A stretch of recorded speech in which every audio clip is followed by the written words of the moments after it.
Testing one, two, three. I'm going to play a song. It is called Here I Am, Lord. I have mentioned previously that there were songs that were sung to me in the night, in a dream, and this is one of them. I sung this song as I sung Concentrated Love to my son, J.R. Dennis L. Waters Jr., and he then sung it to a lady named Sister Mickey. Uh, Sister Mickey could play the piano. I know that she could play other instruments as well, but she was masterful on the piano. And then um, JR recorded her and then took it to Nashville, I believe, and made his CD.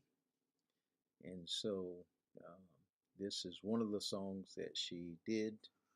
And so I'm going to play it, a little of it now. It's called Here I Am, Lord.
talking about the transforming perspectives. And I had mentioned previously that NLP, neuro linguistic programming, was an item that I had previously been, let me just say, it was introduced to me, perhaps not in a good way. It was actually something that was said that a person should almost be afraid of. It was new, and I was reading the history of it, how it was introduced in the 1960s, 1970s by two individuals, Bandler and Grinder, I believe. I don't have the material right here before me at the moment, but introduced, and it was something new at the time. And neuro had to do with the mind and how it worked. Linguistics had to do with language. And then programming had to do with the aspect of teaching the mind how to perceive something differently than what it had previously perceived it as, or, as I said, transforming perspectives. And I tied that to a number of items. Consciousness is the only reality. Uh, it is done unto you as you believe. But I want to tie it to another item as well. Because what we're talking about is an individual changing his or her life based on that individual's perspective, the way a person sees things, or their consciousness. Or as the Bible places it, it is done unto you as you believe, or as a man thinketh, or as a woman thinketh, so is he, or so is she. And there's a statement that says, whose report are you going to believe? And there's a writer that, an author that I have read a great deal of, and there are many times that individuals think when I read one person and that person says something, and then you read another person, that person says something, they think that is contradictory one to the other. And I have read so many authors over the course of years that I have discovered that they, again, say things, and they say the same thing, but say the same things differently. And I say to people that I was introduced to a book years ago, really to a set of DVDs, CDs that was called The Secret, that dealt with what was called at the time the law of attraction. And it said basically, like things attract like things. My parents had said things like, birds of a feather flock together. Iron sharpens iron. And to me, these things sounded similar. And when I looked at it, I had learned a practice within the church that I served as pastor of. And I learned it prior to going to the school that I went to and graduated with my first BA. And the book was called The ABCs of Prayer. It was by a man named Glenn Coons. It was, the A was ask, the B was believe, and the C was claim by returning thanks. And so the assumption was that what you're asking for, you already have. And that certainty of having it gave you the assurance that you needed in order to act as if you already had it. And because of that assurance, that you then walked and acted and talked with that assurance. And therefore, it would bring forth, it would come, it would manifest. And that was for me revolutionary because, again, my life changed. When I moved from making $140 a week, which was a small amount of money, to making $160 a week, that may sound like small to an individual today, but it was $20 more at that point, and it eventually became so much more, so much more. And it literally changed my life. I remember that when I initially got married, at this point I've been married twice, but when I initially got married, that I had not been able to afford a honeymoon, as they call it. I did not, had not saved up money. I had not gone to school or whatever. But in my job, I won an award for being a good salesperson on my job. And that award gave me a 3-day weekend at a resort at that C&P Bell Atlantic job. As I said, literally changed my life. And it was a all expense paid award. It was amazing. It was amazing. And once we did that, we went to that place, I think yearly for the next, like, I don't know, 5, 10 years. Changed my life, changed my perspective. The place that we lived in, the things that we did, everything. Got to the point at one point in time that one of my daughters, that we later had 5 children, thought that we like lived in hotels and motels, and she just loved it because we were family and lived together, and it was just nice. Change. Neuro-linguistic programming is, to me, just another way of saying the same thing. Now, I want to read something from one of the authors, main authors within that church, because it is related, in my mind, to the ABCs of prayer, to the law of attraction, the principle. This item says it's out of a book called The Ministry of Healing by a woman named Ellen White. And people can say whatever they want about her and her writings or whatever, but my parents also said something that was central to me, still is.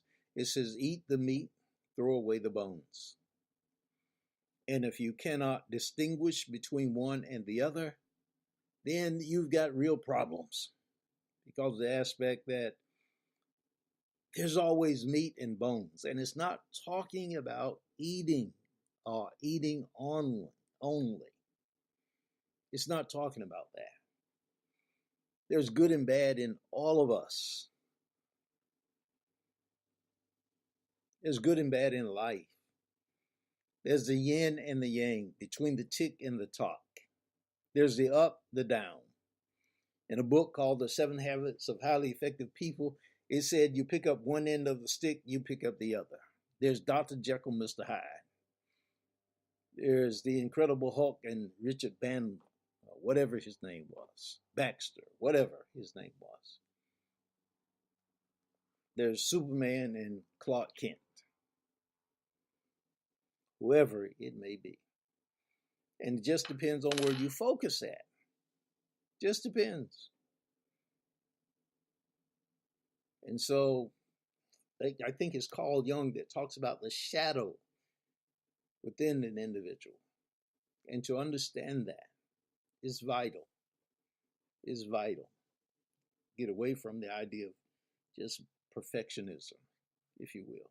So I found that it's necessary for me, rather than rip myself apart, is to really accept myself as who I am. Who I am. So, in the book Mind Cure, in the book Ministry of Healing, the chapter entitled Mind Cure, Here's a principle. See if you get it. It is a law of nature that our thoughts and feelings are encouraged and strengthened as we give them utterance. While words express thoughts, it is also true that thoughts follow words. Let me stop there. Look at the order.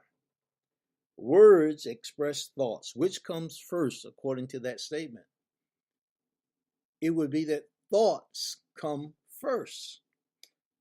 Thoughts first, then expressed by words. And then notice this when you put this in perspective. Our thoughts and feelings. So you have thoughts, feelings, and then words. Thoughts and feelings are strengthened, encouraged by the words a person says. Now, if you work with that idea, then you can understand what is called motivational speaking, wherever you may hear that. It could be in church, it could be in a community where there is a motivational speaker. It could be, you can understand that, and you can understand what is called self-talk or positive affirmations, whatever you want to call it, is basically the same thing. You can understand going to the movies and being motivated by what you see on the movies or in a television show. You can also understand demotivation. This aspect that when you hear somebody, it actually drains energy from you. And again, as I said earlier, eat the meat, throw away the bones. Take the good, do away with the bad. And to determine really who it is that's one or the other. Because you're making choices about your life. You're determining about your life, no matter who that person is, whether that person is considered a motivation speaker, whether that person is a preacher, whether he or she is a preacher, or he or she is a motivation speaker, or whether they're a teacher, it doesn't matter. Doesn't matter. Whether it's your mama, daddy, sister, brother, whoever it may be, whether they are encouraging you or discouraging you, you figure that out, or whether it's you that's doing the same thing. Your thoughts and feelings are encouraged by words. Remember that text within the Bible, it says life and death are in the power of the tongue. And that's beyond all the movement, the histrionics that are involved with that, because you can get distracted by all this other movement that takes place. You look at television today, there is so much movement all around. It's all meant to distract you. Really, in my estimation, again, it is said that the conscious mind can only process about 40 bits of information per second. But the subconscious mind can process something like 2,000 bits of information per second. Or it may be as much as 200,000 bits of information per second. Whatever the number is, it's astronomical compared to the conscious mind.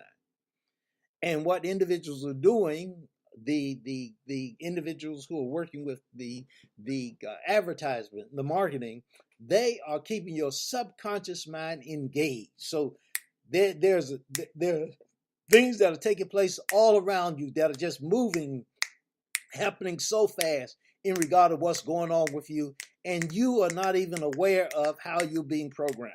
Neuro-linguistic programming, especially when it's done right, has the intent of empowering you to take control of your life.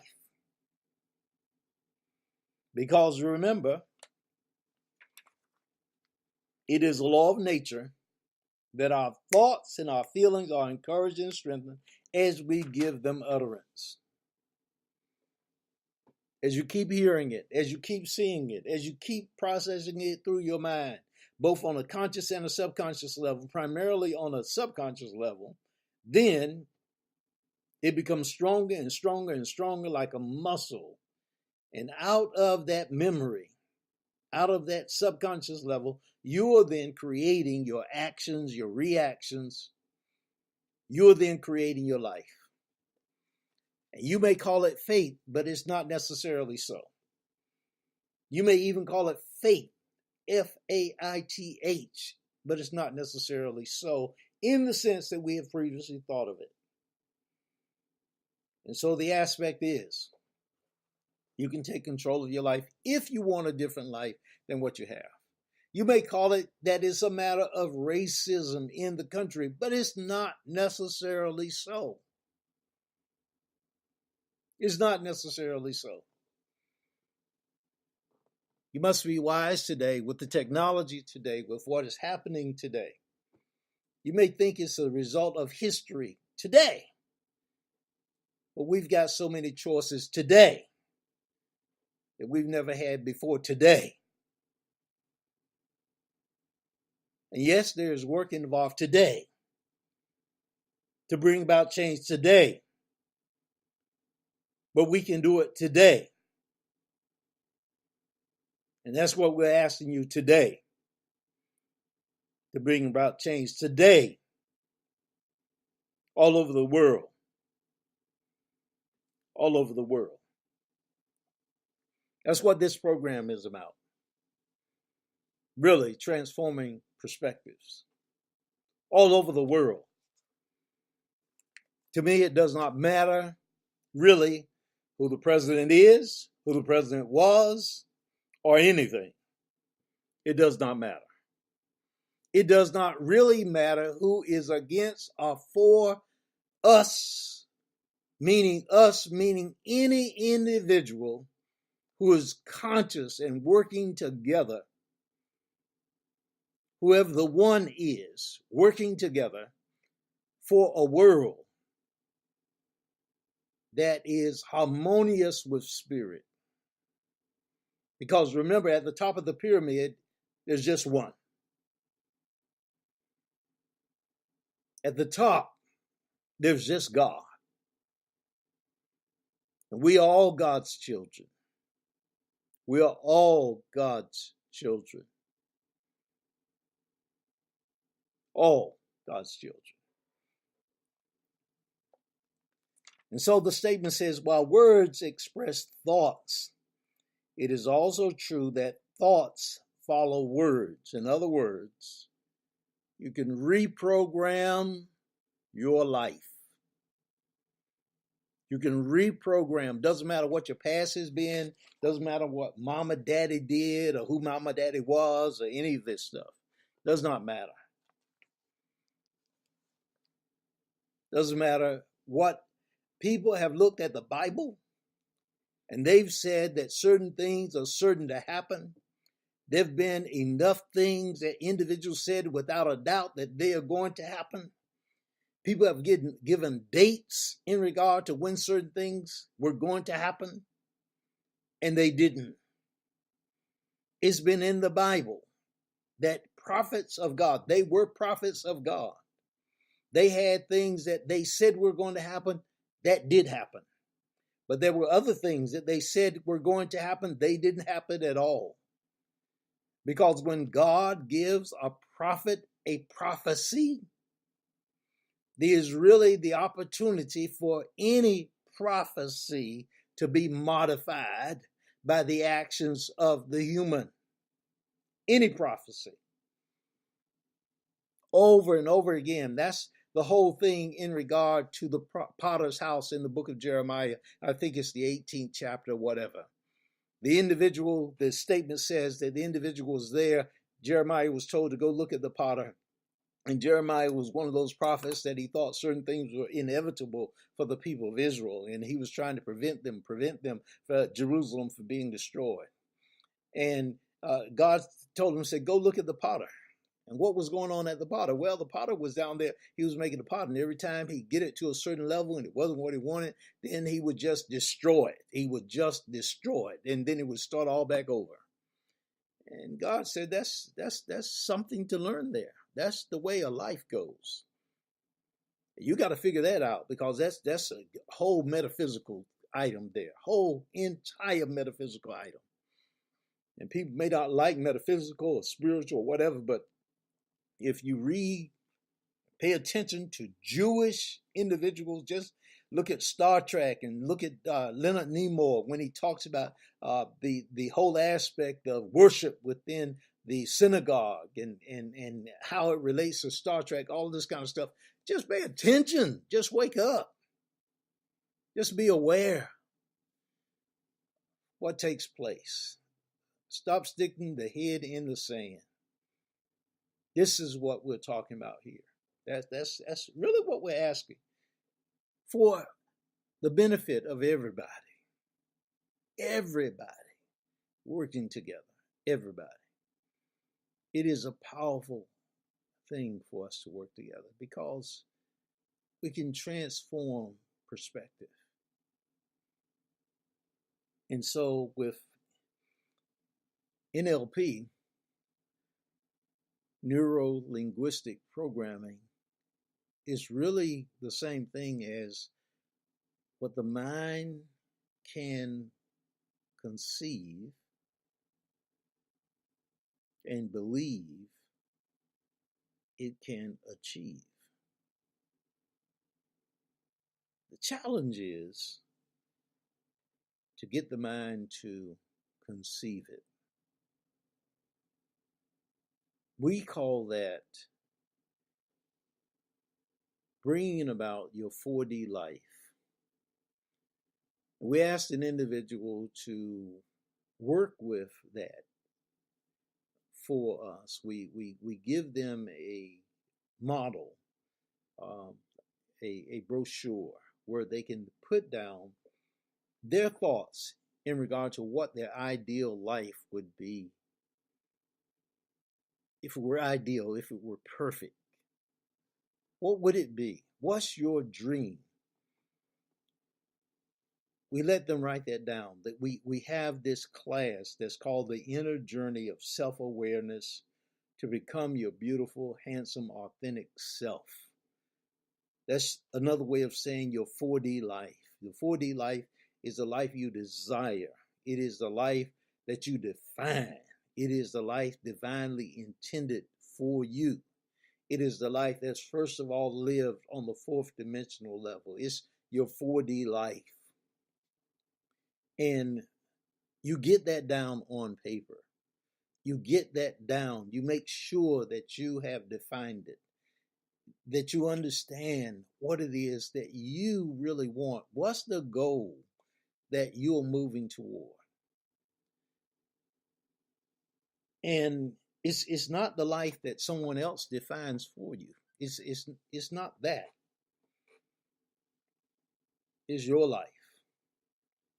It's not the life that the church defines for you or the community defines for you. It's your life. What is its value? You determine what the value is. You're not a robot. You're a human being. You're actually a divine human being. You are God's child. Over and over again, that's found in the Bible. It's found in every sacred text. You are a divine being. And so we invite you again. We're going to come back to this in a few moments and talk with you a little bit more about this this day. I want to just have this conversation with you. For right now, blessings. Take care.